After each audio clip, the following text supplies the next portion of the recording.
Force One after the World Series and how excited he is, and he's got a bunch of staffers from out here too, so it will be a lot of fun, said Cubs manager Joe Maddon. We are excited. I know that there's probably about 3 people that I would get starstruck by, and he's one of them, said Chicago Cubs player Edison Russell, who hopes to sway the longtime White Sox fan. He said maybe we can convert him. That would be nice. President Obama has welcomed world champions from Chicago in the past. The Chicago Blackhawks visited with him 3 times during his presidency after they won the Stanley Cup.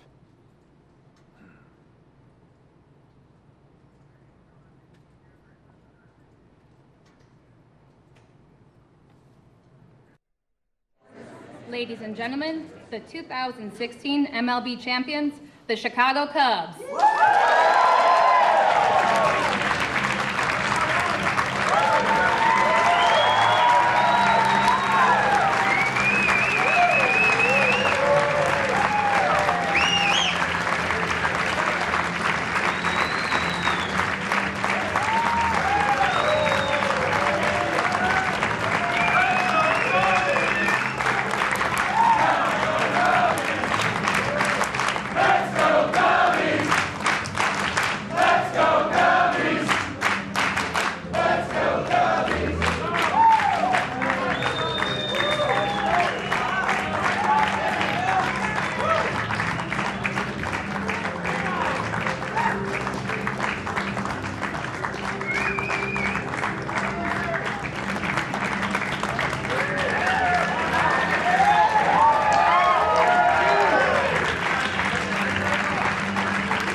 Ladies and gentlemen, the President of the United States, accompanied by Tom Ricketts, Laura Ricketts, and Todd Ricketts.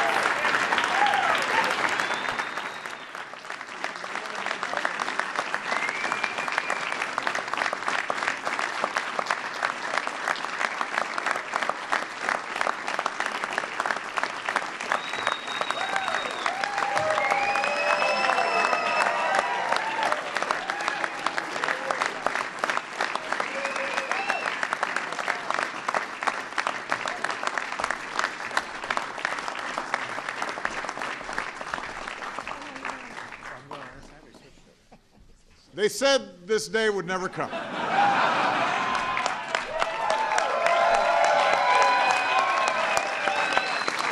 Here is something none of my predecessors ever got a chance to say. Welcome to the White House, the World Series champion, Chicago Cubs.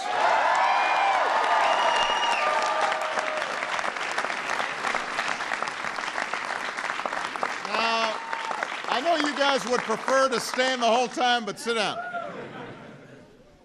I will say to the Cubs, it took you long enough. I mean, I've only got 4 days left. You're just making another run. Now listen, I made a lot of promises in 2008. We've managed to fulfill a large number of them, but even I was not crazy enough to suggest that during these 8 years we would see the Cubs win the World Series. But I did say that there has never been anything false about hope. Hope.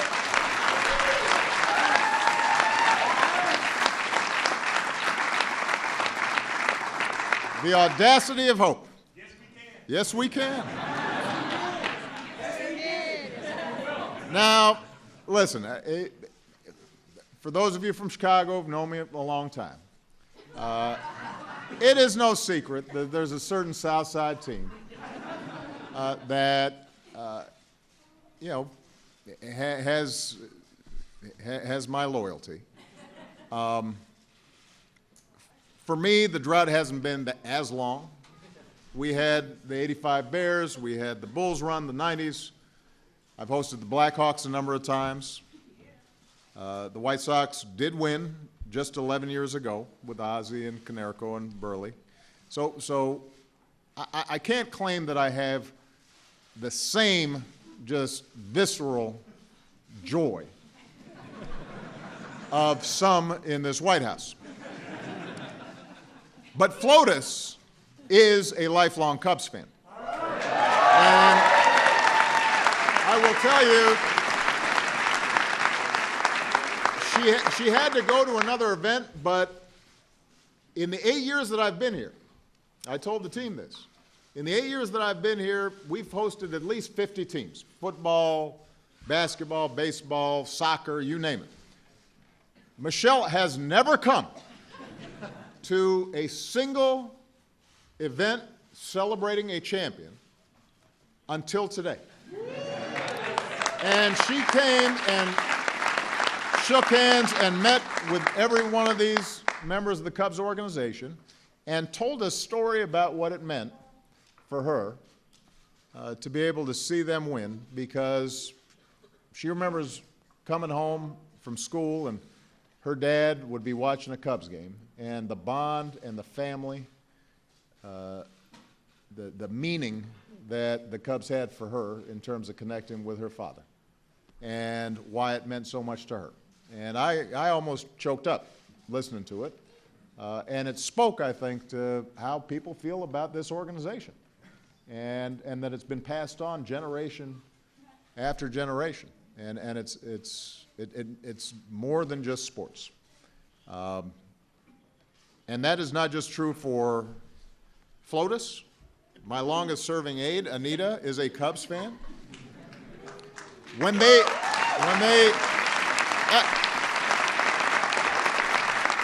Fan is not enough. When they won the next day, she said, "This is the best day of my life." And I said, "What about me winning the presidency? What about your wedding day?" She's like, "No, this is the day." My chief speechwriter, Cody Keenan, Cubs fan. In fact, there were a lot of sick days during the playoffs. One of my staff members was caught being interviewed at a bar outside of Wrigley. And we're watching him being interviewed. You remember Luke? And he's looking kind of sheepish about it. It's like, why aren't you in the office? But look, the truth is there was a reason, not just that people felt good about the Cubs winning. There was something about this particular Cubs team winning that people felt good about. For example, David Ross and I have something in common.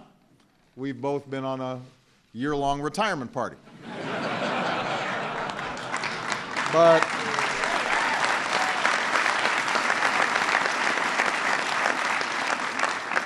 unlike Grandpa, my team has not yet brought me a scooter with a motorized golf caddy, but there are 4 days left. Maybe I'll get that.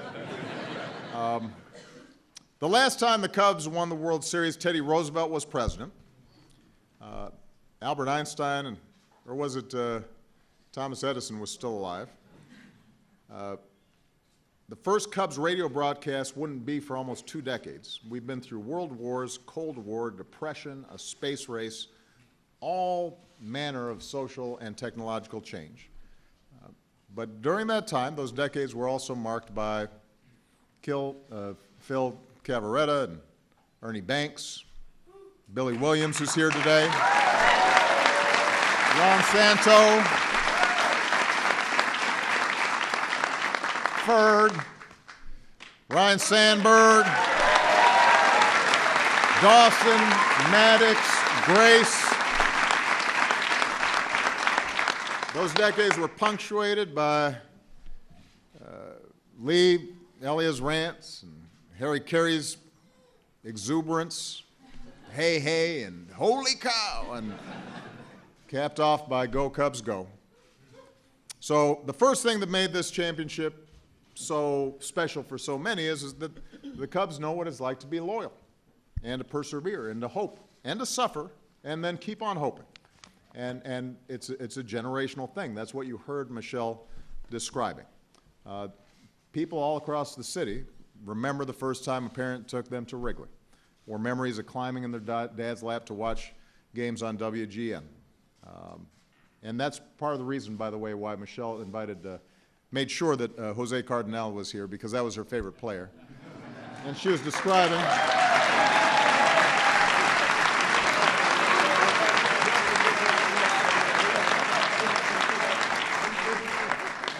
Back then he had a big afro, and she was describing how she used to try to wear her hat over her afro the same way Jose did. You could see all that love this season in the fans who traveled to their dad's grave sites to listen to games on the radio, who wore their mom's old jerseys to games, who covered the brick walls of Wrigley with love notes in chalk to departed fans whose lifelong faith was finally fulfilled. None of this, of course, would have happened without the extraordinary contributions of the Ricketts family. Tom met his wife, Cece, in the bleachers of Wrigley about 30 years ago, which is about 30 years longer than most relationships that begin there last. Just saying.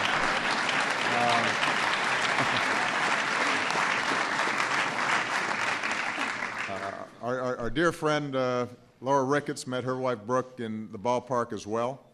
You know, brothers and sisters, they turned this team around by hiring what has to be one of the greatest, if not, I mean, he's still pretty young, so we'll see how long he keeps on going, the greatest general managers of all time, Theo Epstein.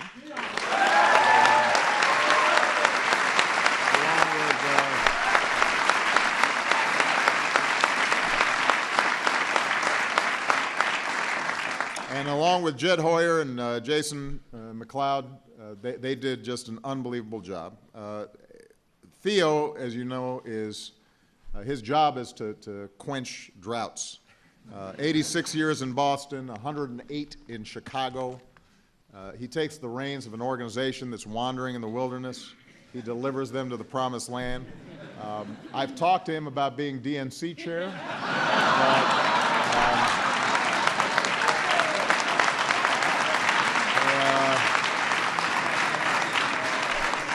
But he's decided wisely to stick to baseball. That brings me to the other thing that was so special about this championship, and that's just the guys behind me, the team. They steamrolled the majors this year with a 103 win record. All you had to know about this team was encapsulated in that one moment in Game 5, down 3-1, do or die, in front of the home fans when David Ross and John Lester turned to each other and said, "I love you, man." I said, "I love you too." It was sort of like Obama-Biden moment.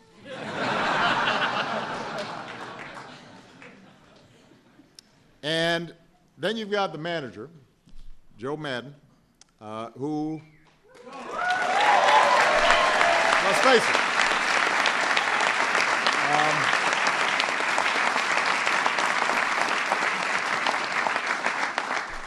face it, there are not a lot of coaches or managers who are as cool as this guy. Look how he looks right now. That's cool. That's cool. You know, he used costume parties and his shaggin' wagon, and so he's got, I'm just saying, he's got a lot of tricks to motivate. But he's also a master of tactics and makes the right move at the right time, when to pinch hit, when to pinch run, when to make it rain. In Game 7 of the World Series. It was masterful. So he set the tone, but also some of the amazing players here set the tone. My fellow 44, Anthony Rizzo, who, the heart of this team.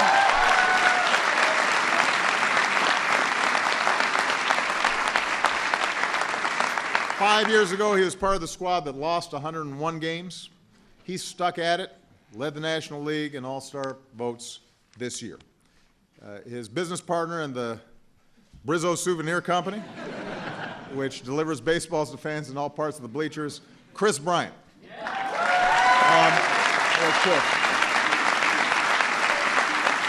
This guy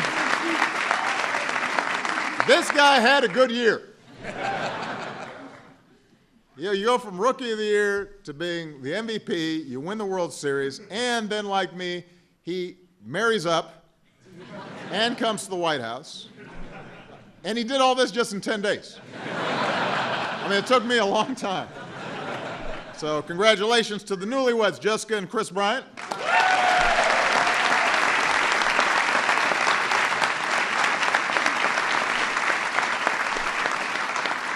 Then you got these young guys like Baez and Russell.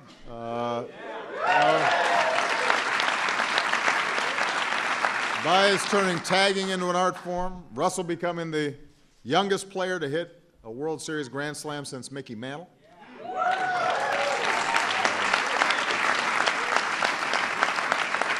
And you mix these amazing young talents with somebody like David Ross, who, for example, helped Anthony out of his glass case of emotions in Game 7.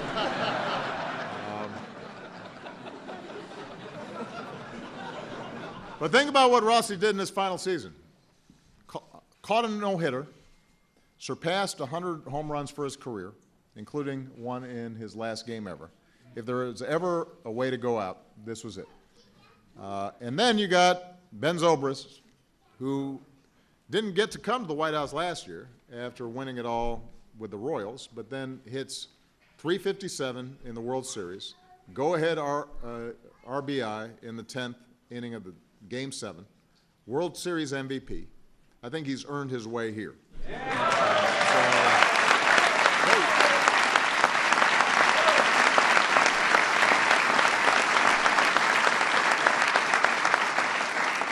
And is apparently a good guy, because I asked his wife, she was in line before he was, I said, has he gotten a big head since he got the whole MVP thing? No, he's so sweet, he's so humble. You should just know. You owe her dinner tonight. Extraordinary pitching staff, including Kyle Hendricks, the first Cub to lead the majors in ERA since 1938.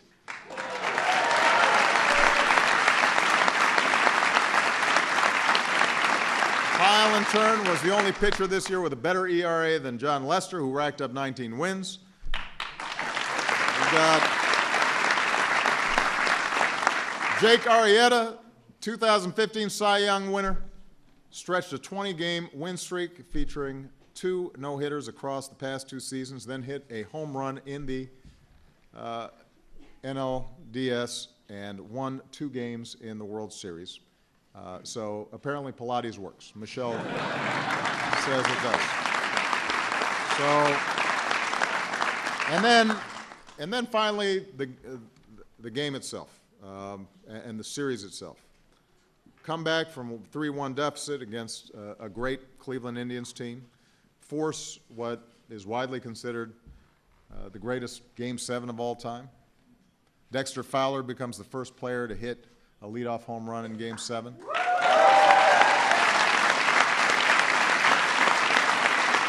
Javi Baez hits another leadoff in the 5th. David Ross becomes the oldest player to knock one out in Game 7 as well.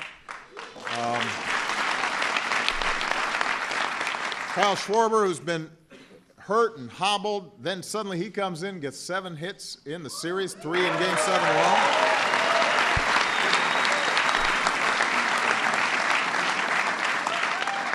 And then you got the 10th inning, you've got the rain. God finally feeling mercy on Cubs fans. An entire game, an entire season, an entire century of hope and heartbreak, all coming down to a 1-inning sprint. And then Zobrist knocked in 1, Montero knocked in another. Carl Edwards Jr., Mike Montgomery teamed up to shut the Indians down. And then at 12:47 a.m. Eastern Time, Brian looks like he's going to slip. Everybody's getting a little stressed. Tosses a grounder to Rizzo. Rizzo gets the ball, slips it in his back pocket, which shows excellent, situational awareness. That was impressive. And suddenly, everything has changed. No more black cats, billy goats, ghosts, flubbed grounders. Chicago Cubs are the champs.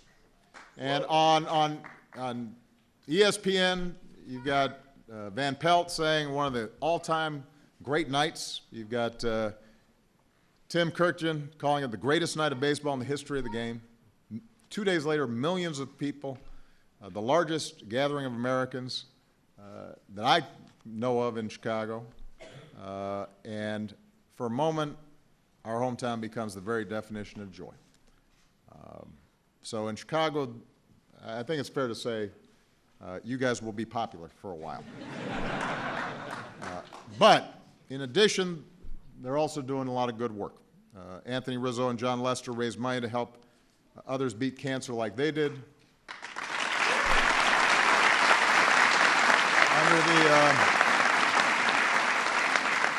Under the Rickett family's leadership, last year alone, Cub Charities supported charitable grants and donations of nearly $4 million that reached nearly 120,000 children and young adults across Chicagoland.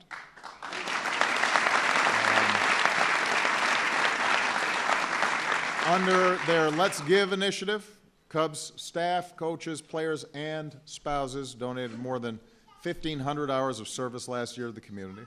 And after the visit here today, they will head to Walter Reed to visit with some of our brave wounded warriors.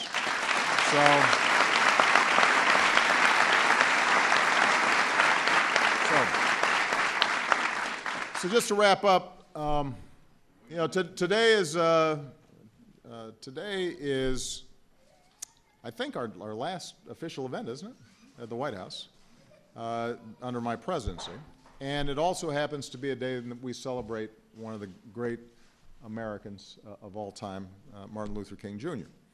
And later, as soon as we're done here, Michelle and I are going to go over and do a service project, which is what we do every year to honor Dr. King. And it is worth remembering, because sometimes people wonder, well, why are you spending time on sports? There's other stuff going on. That throughout our history, sports has had this power to bring us together even when the country's divided.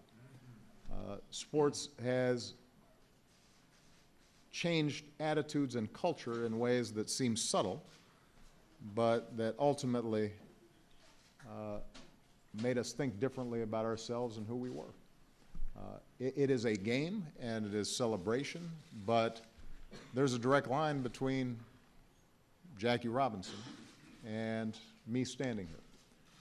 There is a direct line between people loving Ernie Banks and then the city being able to come together and work together in one spirit. And I was in my hometown of Chicago on Tuesday for my farewell address, and I said, sometimes it's not enough just to change laws, you got to change hearts. And sports has a way sometimes of changing hearts in a way that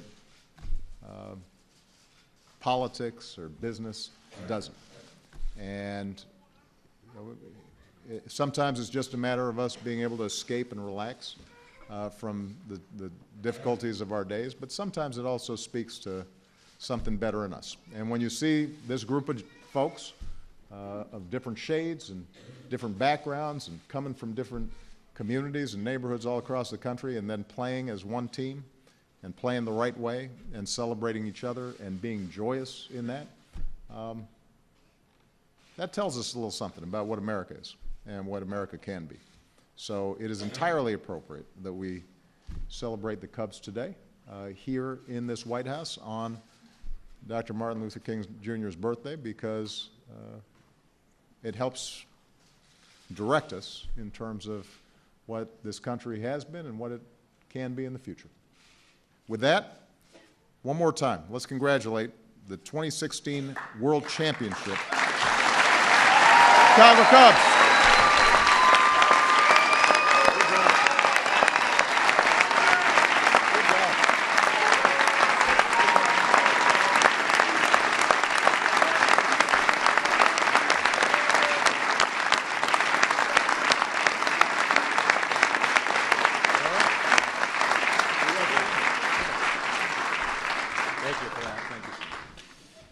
Talk about a tough act to follow right there.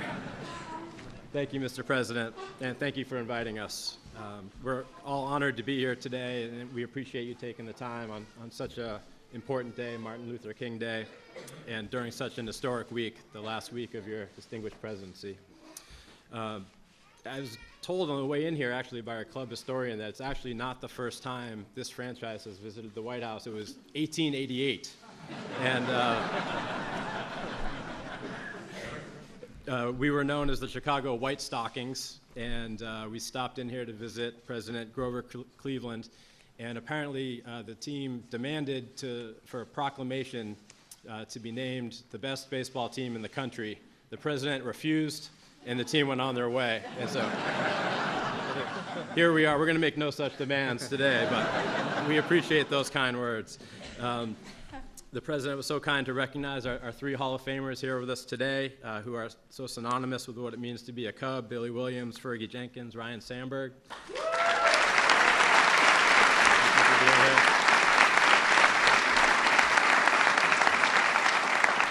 And of course, Jose Cardinal, who got the longest hug from the First Lady we've ever seen, her favorite player of all time. You're the MVP today. And I want to one more time recognize all of the Ricketts family who are here today. Tom, who's been such an ideal leader for our organization. Laura, who's been such a strong supporter of this president. And Todd, who will embark on his journey in public service with a significant role in the new administration next week. And Pete, who's busy governing Nebraska, couldn't be here but sends his best. Finally, we'd like to recognize all of our wives and significant others who do so much to support us behind the scenes, and our great front office who work so hard to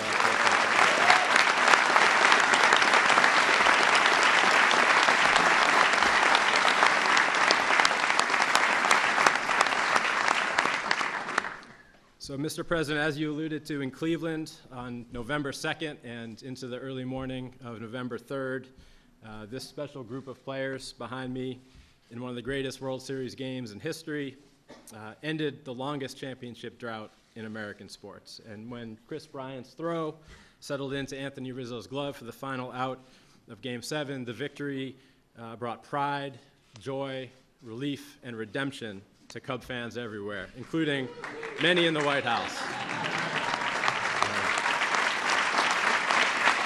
Thank you. So many of you were there, but the city of Chicago erupted, unified in a celebration that continues to this day. It was a thrilling, emotional time, and we think we even saw some White Sox fans smiling, which, Mr. President, brings us to you. Yes. We know you may have certain allegiances to another team on the other side of town, but we know you're a very proud Chicagoan, and we know your better, wiser half, the First Lady, has been a lifelong and very loyal Cub fan, which we appreciate very much. And of course, we have great faith in your intelligence, your common sense, your pragmatism, your ability to recognize a good thing when you see one. So, Mr. President, with only a few days remaining in your tremendous presidency, we have taken the liberty here today of offering you a midnight pardon for all your indiscretions as a baseball fan. And so we welcome you with open arms today into the Cubs family.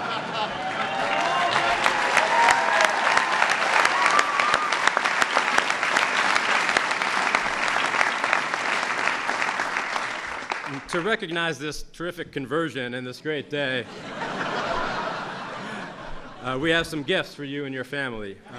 First, Anthony Rizzo has graciously agreed to share his number 44 with the 44. There we go.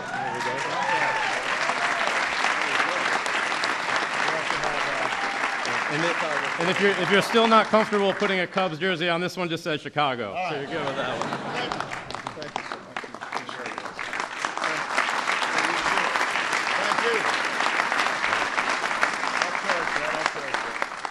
Thank you. Second, we have at historic Wrigley Field, we have a center field scoreboard that's actually an historic landmark.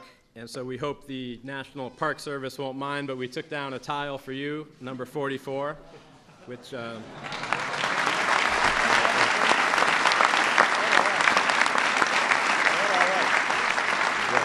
Very few people have one of those. Oh, that's very cool. We also wanted you to know that as a new fan, you have some catching up to do.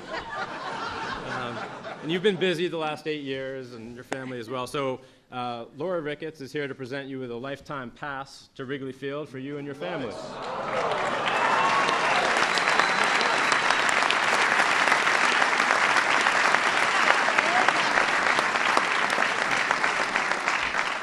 I love how it says non-transferable. It's strictly, I would think not. it's just an emolument. Can you imagine if somebody walks up and says, You don't have to bring it with you. And finally, every time we win a game in Chicago, we fly the W flag, as you know. So we brought one for you, signed by the entire team, and we'd love for you to fly it at your new library, which we plan to do our very best to support along the way. There you go. "It's some nice swag." I'm telling you.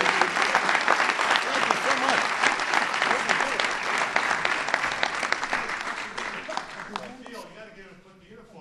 Oh yeah. It's just day one. It's just day one. We're doing okay so far. So, Mr. President, thank you for the dignity and integrity with which you've served this country for the last 8 years, for your tremendous service to Chicago and Illinois before that, and for hosting us here today. We wish you all the best and look forward to seeing you at Wrigley Field. Thank you.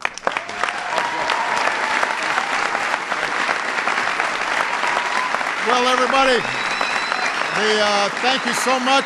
Let me say, first of all, best swag I've gotten as president, represented right here. And let me also say, on behalf of a lot of folks here in the White House, you've brought a lot of joy to a lot of people here, and we're grateful. I know my former chief of staff, now mayor of Chicago, Rahm Emanuel, folks like Dick Durbin, we got a whole congressional delegation here. I see Lisa Madigan, my dear friend. Just a lot of people have been rooting for you for a long time. So even though it will be hard for me, Fergie, to wear a jersey, do know that among Sox fans, I am the Cubs' #1 fan. All right? Let's try this photo.